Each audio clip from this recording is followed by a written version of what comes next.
Hello friends, welcome to VR nursing academy. मैं राजेंद्र सिंह आपका बहुत बहुत स्वागत करता हूं। मैं फिर से कुछ इंपॉर्टेंट क्वेश्चन लेके आ गया। ये सारे के सारे क्वेश्चन एनक्लेक्स से लेके पहले भी मैंने एक वीडियो बनाया है और उसमें भी सारे के सारे क्वेश्चन एनक्लेक्स से थे। ये वाले भी कुछ इंपॉर्टेंट क्वेश्चन है जो एनक्लेक्स से लिए गए। ये सारे के सारे क्वेश्चन प्रोमेट्री एग्जाम के लिए बहुत ज्यादा इंपॉर्टेंट है, तो ये वीडियो आप शुरू से अंत तक जरूर देखें। कुछ भाइयों के कमेंट आते हैं कि आपसे कांटेक्ट कैसे कर सकते हैं, तो मैंने हर एक वीडियो के एंड में मेरा कांटेक्ट नंबर दिया हुआ है, वहां आप डायरेक्ट कॉल कर सकते हैं या मुझे व्हाट्सअप कर सकते हैं। और इसके साथ मैंने यूट्यूब के बायो में मेरा सोशल मीडिया का अकाउंट का लिंक डाला हुआ है, वहां पे आप मुझे कांटेक्ट कर सकते हैं। ठीक है, तो अब चलते हैं क्वेश्चंस के ऊपर। आज का अपना फर्स्ट क्वेश्चन है, which of the following takes place during the implementation phase of the nursing process. इनमें से कौन सी नर्सिंग प्रोसेस है जो इम्प्लीमेंटेशन फेज में होती है। ऑप्शन देखें।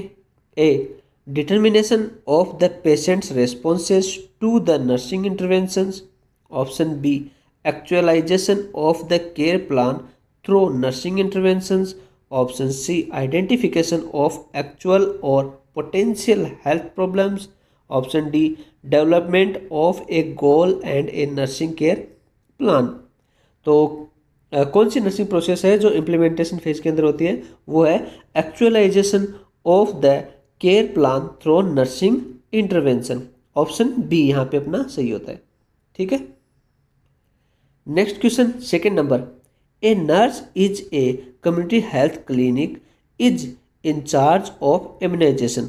When patient visit the clinic the nurse know that immunisation should be reviewed. एक नर्स है जो कम्युनिटी हेल्थ क्लिनिक के अंदर इंचार्ज है इम्यूनाइजेशन की। तो पेशेंट जब क्लिनिक के अंदर विजिट के लिए आता है तो वह उसको इम्यूनाइजेशन के बारे में कब कब रिव्यू करना चाहिए, वो क्या जानती है, वह जानती है कि इम्यूनाइजेशन के बाद के लिए कब रिव्यू करना चाहिए। ऑप्शन देखें। A, 1 month prior to recommended immunisation schedule. Option B, at the age they are scheduled to be administered. Option C, at monthly intervals. Option D, at every clinic visit. तो कब कब वो review करना चाहिए, वो है at every clinic visit. Option D, क्योंकि जब भी आता है तो बहुत सारे पेशेंट होते हैं, क्लाइंट होते हैं, उनको हमें पता नहीं चलता है, याद नहीं रह पाता है, तो हमें जब भी वो विजिट के लिए आते हैं तो हमें एक बार रिव्यू जरूर करना चाहिए इम्यूनाइजेशन का, वो कम्युनिटी हेल्थ नर्स को। ठीक है, next question third number. For a patient with a colonoscopy which of the following intervention is appropriate for preventing the risk of impaired skin related to exposure excoriation. एक colonoscopy patient के लिए exposure excoriation से related impaired skin के risk को prevent करने के लिए इनमें से कौन सा इंटरवेंशन अप्रोप्रिएट है। ऑप्शन देखें। A, cut an opening in the skin barrier then the circumference of the stoma. Option B, recaps skin barrier opening to size of stoma with each change. Option C, remove the skin barrier inspect the skin monthly. Option D, empty pouch when it is completely full. तो इसमें अपना option सही है, option C, remove the skin barrier inspect the skin monthly. ठीक है, next question 4 number. Orthopnoea is defined as. Orthopnoea है, उसको defined क्या चीज़ करती है। ऑप्शन देखें। A, breathing facilitated by sitting or standing up. Option B, absence of breathing. Option C, difficult breathing. Option D, rapid breathing. तो orthopnoea को क्या होता है, वो बैठने और उठने के टाइम पे डिफिकल्टी होती है सांस लेने में, उसको बोलते हैं ऑर्थोपेनिया। तो यहाँ पे अपना ऑप्शन सही होगा ए, breathing डेफिलेटेड by sitting or standing up. ठीक है, next question 5 number. A patient admitted with A cerebrovascular accident CVA is unable to chew or swallowed. The patient is a risk for aspiration. The nurse would anticipate receiving which of the following order for this patient. एक patient अपने पास admit है जिसको cerebrovascular accident हुआ है, CVA करके एक patient अपने पास admit है। वो खाने को चबाने और निगलने स्वॉलो करने में अनेबल है, वो ना तो चबा सकता है वो, ना ही वो स्वॉलो कर सकता है। तो पेशेंट को इस ऐसे वाले कंडीशन में रिस्क है, उसका एस्पिरेशन के रिस्क रहती है। तो ऐसे वाले पेशेंट के लिए नर्स है वो क्या एक्सपेक्ट कर सकती है कि डॉक्टर उसके लिए क्या ऑर्डर करेगा, क्या चीज़ ऑर्डर कर सकता है। ठीक है, तो इसमें ऑप्शन देखें। A, refer the patient to a psychiatric for depression related to the CVA। Option B, refer the patient to physical therapy for muscle strengthening. Option C, give no food by mouth and start intravenous hydration. Option D, start a pureed diet with thickened liquid. तो ऐसे वाले condition में ऐसे वाले patient के लिए हम क्या एक्सपेक्ट कर सकते हैं, उस ऐसे वाले पेशेंट की क्योंकि एस्पिरेशन के चांसेस होते हैं, तो इसके लिए मुंह से खाना देना बंद कर देंगे और वो है इंट्रावेनसली हाइड्रेशन उसका स्टार्ट कर देंगे। तो यहाँ पे अपना ऑप्शन सही होगा C, give no food by mouth and start intravenous hydration. ठीक है, next question 6 number. A 45-year-old woman is receiving chemotherapy for breast cancer. 2 weeks after the initial treatment, she telephoned the nurse at the cancer center and report she has hair loss, nausea, tiredness, a body temperature 38.1 degree centigrade and air hunger, which finding most likely indicates she need to report the clinic। इसमें पूछा है कि एक 45-year-old women है जो chemotherapy ले रही है, किसके लिए, ब्रेस्ट कैंसर के लिए।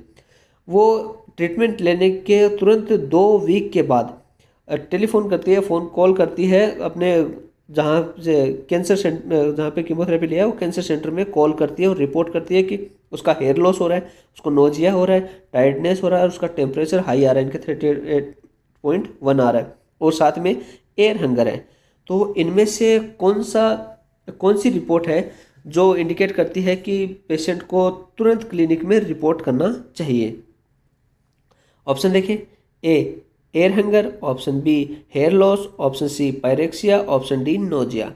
तो एक चीज़ बता दूं आपको, एयर हंगर है सेम टू सेम इसमें होते हैं अस्थमा वाले लक्षण, शॉर्टनेस ऑफ ब्रेथ होना, सांसें फूलने लगती हैं, CO2 भी बढ़ सकता है समटाइम्स। तो ऐसे वाले कंडीशन में हम इसमें हेयर लॉस का कोई रिपोर्ट करने की जरूरत नहीं है, पायरेक्सिया में रिपोर्ट करने की जरूरत है, नोजिया में रिपोर्ट करने की जरूरत नहीं, लेकिन शॉर्टनेस ऑफ ब्रीथ हो रहा है, सांस लेने में तकलीफ हो रही है, तो ऐसे वाली कंडीशन में उनको रिपोर्ट करने की ज़रूरत है क्लिनिक में। तो यहाँ पे अपना ऑप्शन सही होता है ए, एयर हंगर। ठीक है, next question 7 number. A child is admitted with temperature of 38.5 degree centigrade in 101 Fahrenheit, loss of appetite and vomiting. The nurse observed several joints are red, swollen, warm and tender to touch. A non-pruritic rashes is on the child's trunk. Laboratory test results include an elevated erythrocyte sedimentation rate (ESR), a positive C-reactive protein, and an elevated white blood cell count (WBC). The nurse should initiate the plan of care for। एक बच्चा है जो अपने पास admit है जिसका temperature 38.5 degree centigrade या 101 Fahrenheit आ रहा है, उसको भूख नहीं लगती, लॉस ऑफ एपेटाइट है, वोमिटिंग हो रही है, और नर्स ने ऑब्जर्व किया है कि उसके जॉइंट हैं वो रेड हो गए हैं, वो सूजन आ गया उसमें, वार्म है, गर्म है और टच करने पे वो टेंडर हार्ड है। ठीक है, और उसके ट्रंक के ऊपर ऐसे रेसेस पड़ गए हैं, खुजली वाले नहीं हैं लेकिन रेसेस पड़ गए हैं। उनकी लेबोरेटरी रिपोर्ट है, उसमें ESR बढ़ा हुआ है और C रिएक्टिव प्रोटीन है वो पॉजिटिव आ रहा है, WBC भी बढ़ा हुआ है। तो ऐसे वाले कंडीशन के लिए नर्स है किस चीज़ के लिए, किस केयर के लिए वो प्लान करेगी। ऑप्शन देखिए। A, congestive heart failure. Option B, acute rheumatic fever. Option C, meningitis. Option D, rotavirus. तो ESR बढ़ा हुआ है, सी रिएक्टिव प्रोटीन है वो पॉजिटिव है, WBC, ये सारे लक्षण हैं रोमेटिक फीवर के।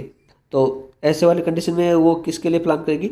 एक्टिव रोमेटिक फीवर के ट्रीटमेंट के लिए वो प्लान करेगी। तो यहाँ पे अपना ऑप्शन सी होता है बी। ठीक है। Next question 8 number, when giving post operative discharge instruction a patient who had abdominal surgery, all of the following regarding wound healing are true accept.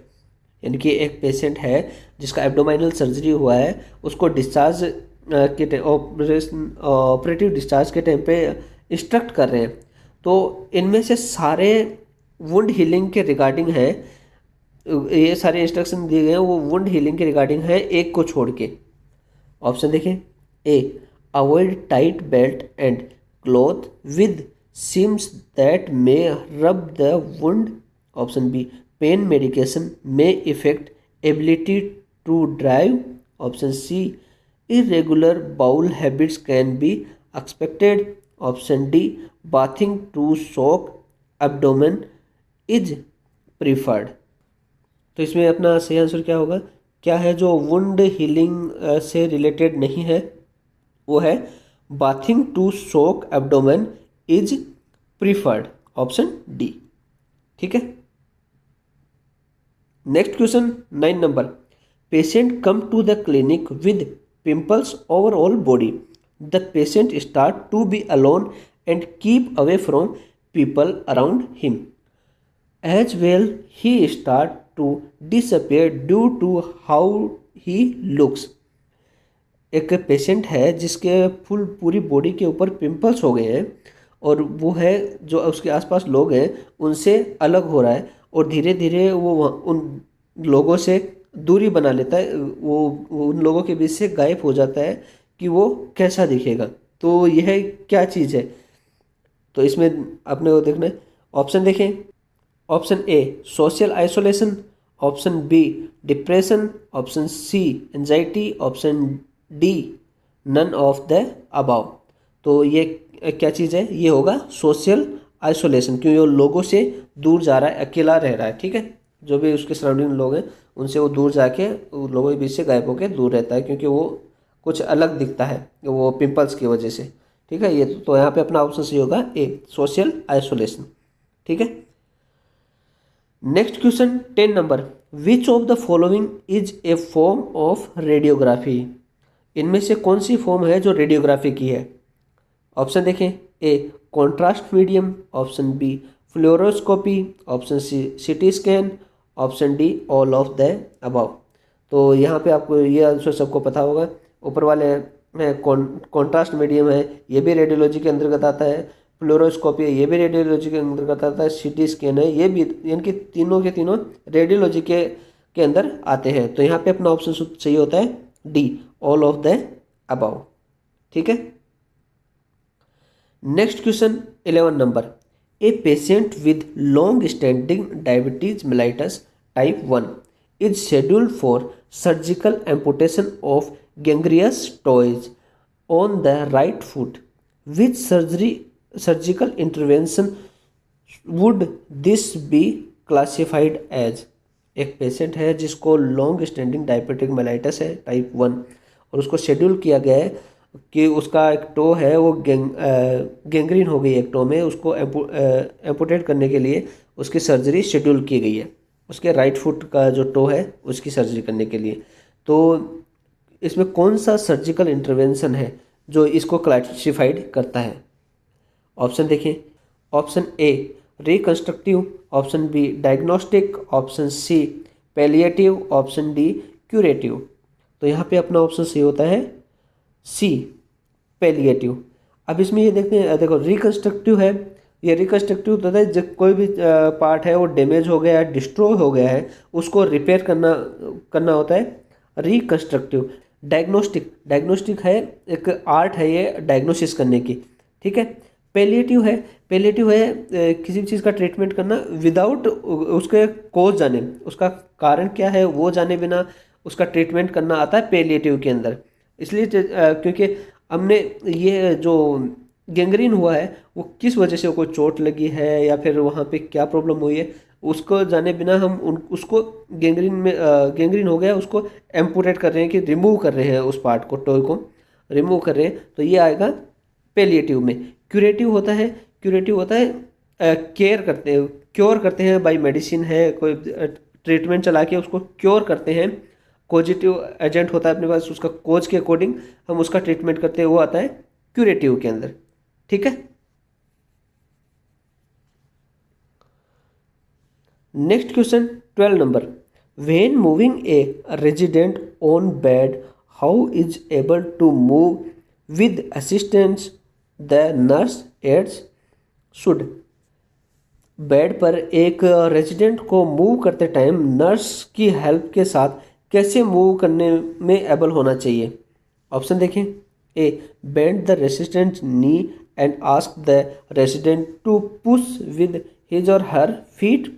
Option B pull the resident up holding on to one side of the draw sheet at a time. Option C use a gait or transfer belt to assist with a repositioning. Option D position self with knees straight and bent at waist. तो कैसे assist करेंगे, वो होगा option A bent the resistance knees and ask the resident to push with his or her feet. ठीक है, next question 13 number, a child recently diagnosed with sickle cell anemia is being prepared for discharge. Which of the following statement by one of the parents would require additional teaching by the nurse? Recently sickle cell anaemia वाले child को discharge के लिए prepare किया जा रहा है, parent द्वारा इनमें से किस स्टेटमेंट को नर्स द्वारा एडिशनल टीचिंग की रिक्वायरमेंट है।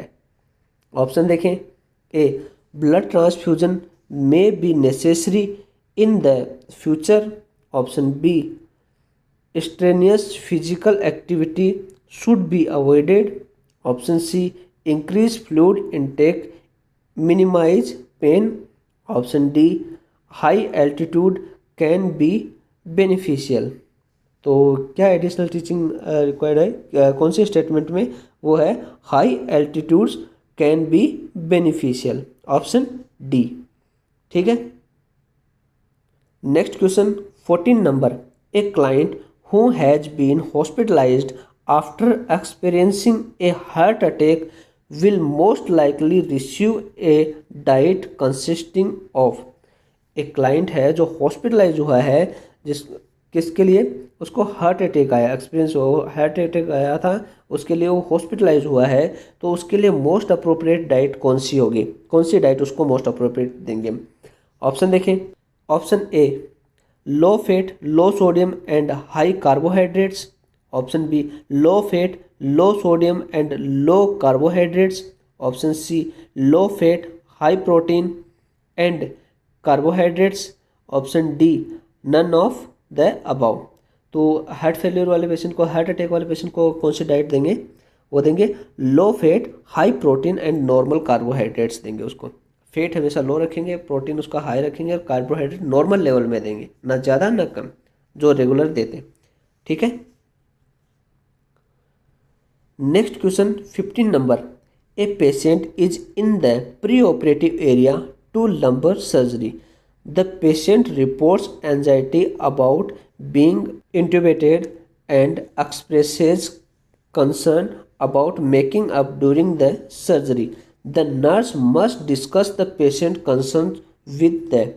एक पेशेंट है जिसके लंबर सर्जरी के लिए प्री ऑपरेटिव एरिया में है, पेशेंट इंट्यूबेट होने के लिए एंजियस है, उसको एंजाइटी है, वो रिपोर्ट करता है नर्स को, and during surgery waking up यानी कि जाग जाने के बारे में भी वो चिंतित है। नर्स को पेशेंट के इस कंसर्न के बारे में किस से डिस्कस करना चाहिए। ऑप्शन देखें, A anaesthesia provider. Option B charge nurse. Option C scrub nurse. Option D surgeon. तो ऐसे वाली कंडीशन में नर्स को किससे डिस्कस करना चाहिए, डायरेक्टली सर्जन से। ठीक है, तो यहाँ पे अपना ऑप्शन सही होता है D surgeon. 16 number, a patient is in the pre operative area to lumbar surgery. The patient reports anxiety about being intubated and expresses concern about making up during the surgery. Next question 16 number, urine that remaining in patient's bladder after he void is called. यानी कि urine pass out करने के बाद जो bladder में थोड़ा urine रह जाता है उसको क्या कहेंगे? ऑप्शन देखें, A overflow urine, option B retention urine, option C residual urine, option D reflex urine. तो जो यूरिन रह जाता है उसको बोलेंगे अपन रेसिडुअल यूरिन। यहाँ पे अपना ऑप्शन सही है सी। ठीक है। Next question 17 number, a couple has brought in their toddler daughter for examination. The parents tell the nurse that they are worried about all the safety risk for this age group. As the nurse plans to teach the parents about these risks, the nurse remember that toddlers are at a greater risk for injury from। एक couple है जो अपने toddler daughter को examination के लिए लेके आते हैं। पेरेंट्स नर्स को बताते हैं कि वो घबराए हुए हैं उनके सेफ्टी रिस्क के बारे में। इस एज ग्रुप में जो सेफ्टी रिस्क होते हैं उसके बारे में थोड़ा सा वो वरीड है, घबराए हुए हैं। तो नर्स है वो प्लान करती है और टीचिंग करती है पेरेंट्स को टीचिंग करने के लिए प्लान कर रही है। तो उसके अंदर कौन सी रिस्क को वो ध्यान में रखकर, टोडलर ग्रुप के कौन सी रिस्क को वो ध्यान में रखकर उनको टीचिंग करेगी कि कौन सी रिस्क है वो ग्रेटर है इस के लिए, इंजरी ना हो उसके लिए।